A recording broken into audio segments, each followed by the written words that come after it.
Hey all, welcome back to another episode of Brave Kids Art Club. My name is Brad and I am so grateful that you guys are here to draw with me. I absolutely love drawing, but it's so much more fun with other people. So, at least I assume you guys are here to draw with me?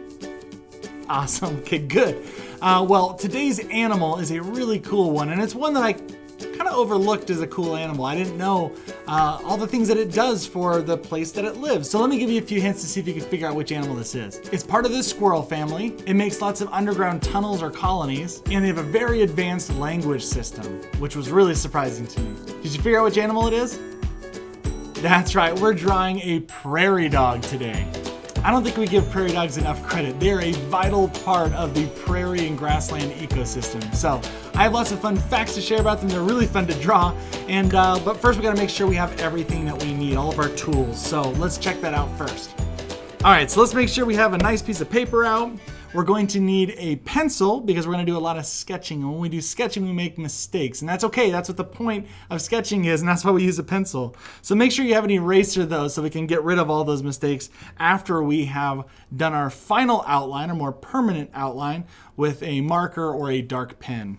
And then at the very, very end, we are going to do some coloring, which is always a blast. So you don't have to have markers. You can have crayons, colored pencils, paint, whatever you want. All of that works just fine. All right, so I have my paper vertical here because I want to have my prairie dog sitting up on just its back legs with its arms up here, being really alert, looking around for danger.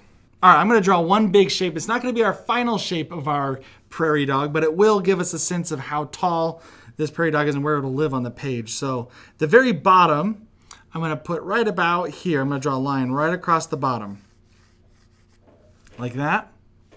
And then I'm going to do kind of this shape going up to the top.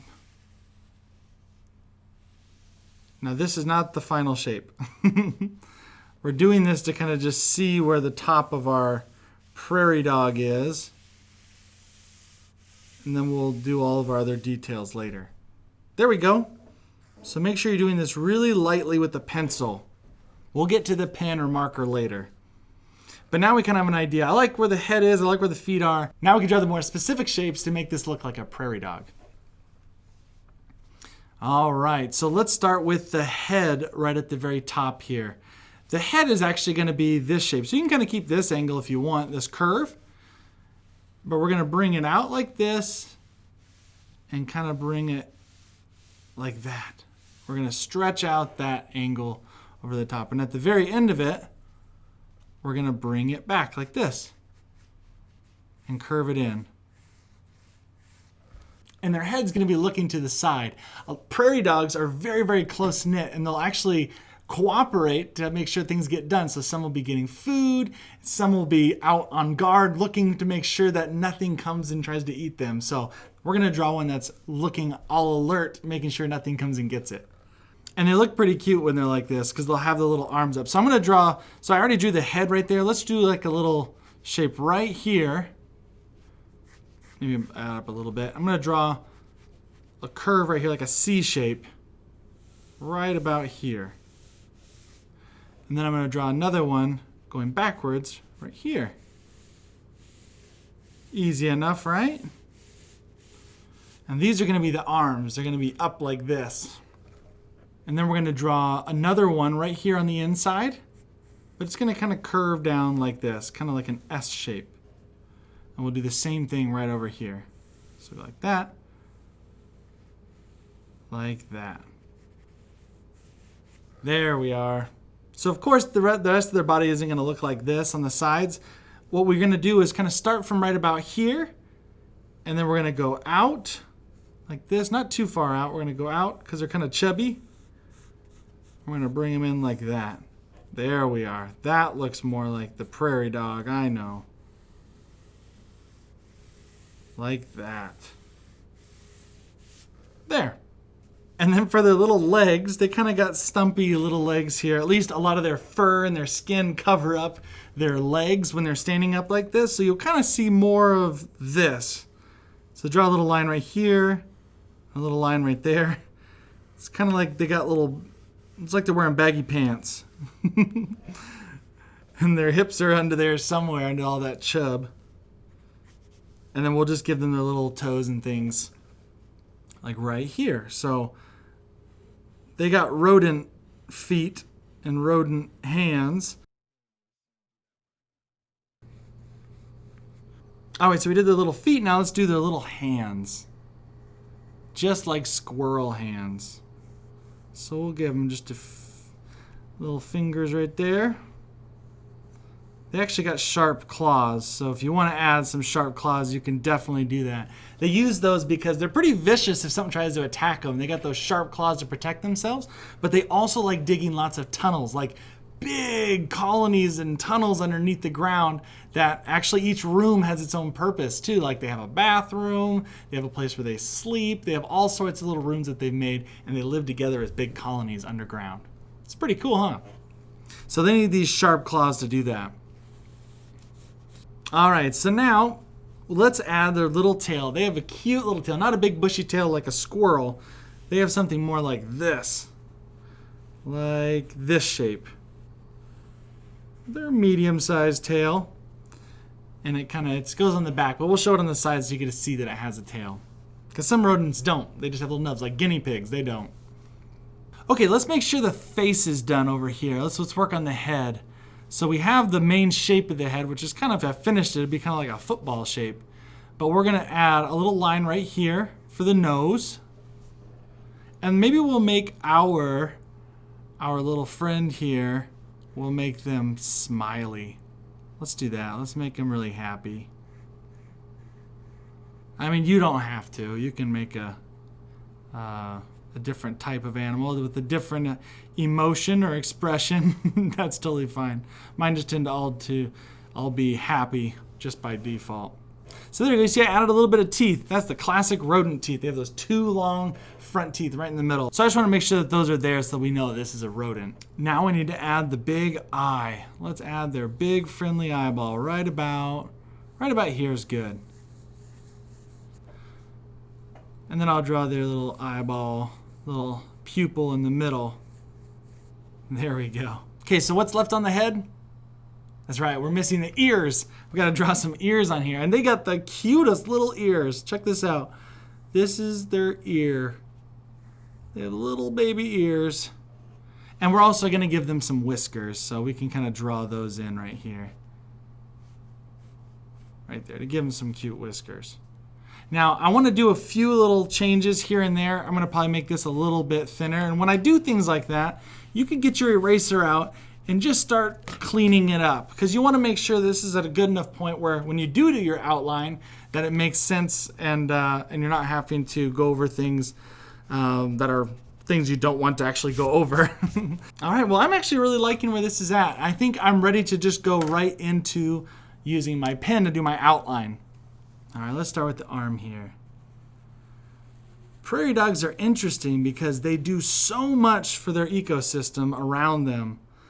Their tunnels are fantastic for irrigating the land, meaning the water is able to go through under the ground through all their little tunnels, and it keeps everything nice and alive above ground. So that keeps the water going through and fertilizing everything on land through these grasslands and prairies, which is really cool. Also, a lot of animals can hide in them. You get like rabbits and rattlesnakes have a place to hide and to stay out of the weather sometimes. And sadly but true, prairie dogs are the food. They're the actual food source for a lot of different animals like coyotes and foxes and things, who eat them and are able to stay sustained or stay alive because this is their food source, these prairie dogs. But the thing about prairie dogs is they don't go easily. They are very close-knit family structure. And like I said, they are really cooperative. That means they all work together. So while like some of them are out there looking for food, the other ones are looking around and guarding. They'll even have little stations in their tunnels where they can pop their little heads up and they can be on alert and watch for enemies. When I say enemies, I mean predators. Same thing. Just in the animal world, we call enemies predators. All right, let me get these little feet in here with the little toes. They do look like they have baggy pants on. It always cracks me up. There we go. We got the little feet in there. We'll do a lot with color so you can see the markings and things, and it'll look even more like a prairie dog after we get the coloring done. Well, let's do this head right up here. We'll go down like that. It's got that classic rodent face shape. It's kind of like a football on the side there. And then we'll do this right here underneath them. While we're on their mouth, that just reminded me that I was saying they have a really advanced vocabulary, or the very advanced language. So when they make their little whistles and other noises that they make, you'll hear lots of squeaks and whistles. Those are actually really specific things that they're saying. So scientists have now researched and studied the way that they make those noises, and they sound a lot alike, but they actually are very, very different. Each squeak is very descriptive. So they might not just say, oh, there's a predator coming with the squeaky noise, but they can use that noise, and they use a few other little different sounds in there that can say this is a person that's tall and has a blue shirt on. That's how specific they can get with their descriptions. Isn't that wild? Especially with just those little squeaky noises. It all sounds like squeaks to us. I thought that was fascinating. There's another example why animals are just so cool. They're so cool, and they're actually really smart. A lot of animals are really smart, and we don't give them enough credit. Alrighty, now I'm at the point where I can use those whiskers, but I don't want to do the whiskers with this because it might be a little heavy. So I might do it with the my other markers that I have out so that it doesn't look so heavy. But all right, I guess I am ready to just go ahead now and erase all of my pencil sketch underneath there. If you need to catch up, just push pause. Or you can sit here and watch me. I'll do a little time lapse of the coloring that I do. And if you want to follow along and do the same markings, that's cool. Otherwise, just have fun. Color it in however you'd want. Maybe you can look up a picture if you want to make it more accurate to a real prairie dog, or you just want to make up your own prairie dog with all sorts of colors. It's whatever you want to do. So I'm going to do this, and then we'll catch up right after I'm done coloring.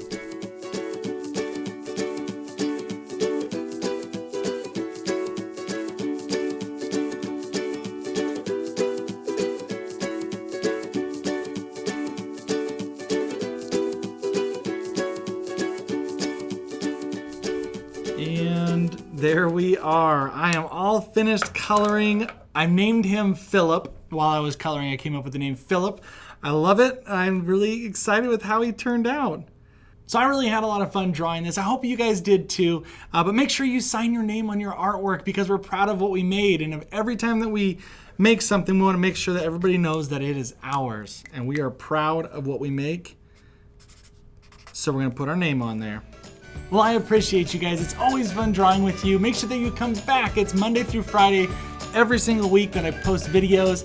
Make sure you subscribe to the channel if you aren't already. And if you enjoyed this video in particular, please drop it a like. That helps me make more videos just like this. So, oh, and if you want to share what you've made with me, just tag us at Brave Kids Art Club on Instagram, and I'll have a chance to see it, which I'm really excited to see what you guys made. So thank you, and remember, be brave, be creative, but most importantly, be you. Alrighty, we'll see you guys next time.